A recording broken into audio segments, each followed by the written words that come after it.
Bueno, ahora sí en este video vamos a ver la definición formal de espacio vectorial, ¿sí? Entonces, un espacio vectorial real B va a ser una terna, donde tengo un conjunto B, una suma definida sobre los elementos de este conjunto y una multiplicación también. Estas dos operaciones, y ahora vamos a ver en qué sentido. Fíjense, si yo sumo dos elementos de B, U más B,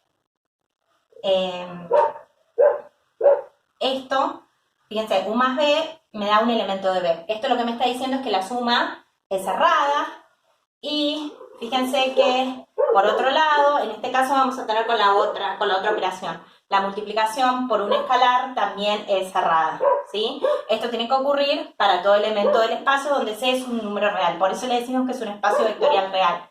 Los escalares los vamos a tomar en R en este caso, ¿sí? Pero esto podría ser un poco más general. Entonces, se tiene que cumplir, tengo el conjunto y lo que tengo son estas dos operaciones. Lo primero que tendría que ver es que las dos operaciones sean cerradas y después tienen que cumplir cada una de ellas unas ciertas condiciones. Entonces, lo primero es que la suma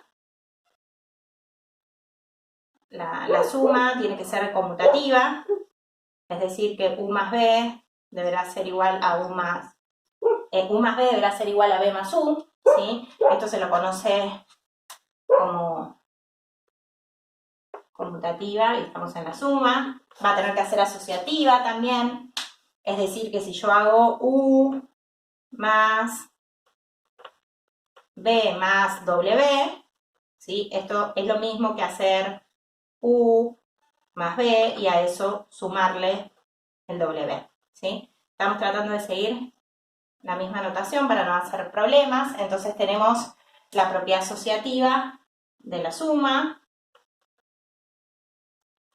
¿sí? Bien, tenemos la existencia del elemento 0, que cumple que si yo tomo cualquier vector B y le sumo el 0, esto me va a dar 0 más B y será igual a B, ¿sí? Es decir, que tengo un elemento neutro.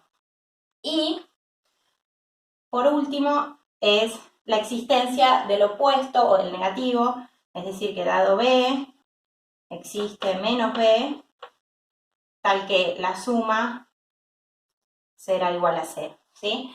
Hay algo importante acá. Los elementos del espacio vectorial, fíjense que yo estoy usando la notación de vectores. Uno podría haber escrito en negrita en algunos libros, pero claro, los elementos del espacio vectorial los vamos a llamar vectores. Ahora, no necesariamente tienen que ser vectores en el sentido de que no necesariamente esto tiene que ser R2, Rn. Ya vamos a ver ejemplos de donde los elementos, estos vectores, podrían ser otra cosa. Ya vamos a ver ejemplos, ¿sí? Podríamos trabajar con matrices, con polinomios, con otras cosas más.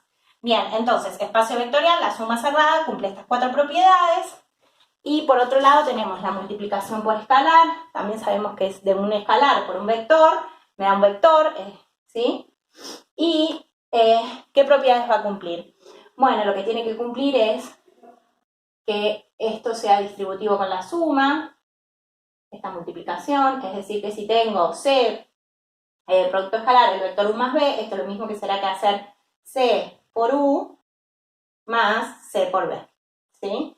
Y lo mismo si tuviera dos escalares sumandos, C y D, recordemos que son números reales, y entonces lo quiero multiplicar por U, esto deberá ser igual que hacer C por U más D por B, ¿sí? Y bueno, la condición que nos está faltando ahora es que si yo tuviera que hacer C por el vector, por ejemplo, D por U, esto será igual a hacer C por D.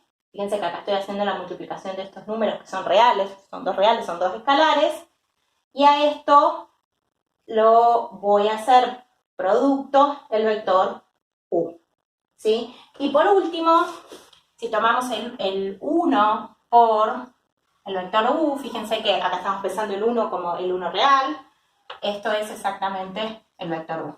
Entonces, esta es la definición de un espacio vectorial.